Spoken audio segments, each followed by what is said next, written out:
We intercepted a horrific situation from Udayagiri.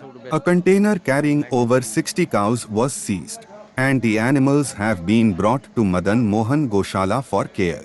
The scene was devastating, many cows were found dead, and several others sustained severe injuries due to the extreme cruelty and harsh transport. This abuse of our Divine Mother is unacceptable.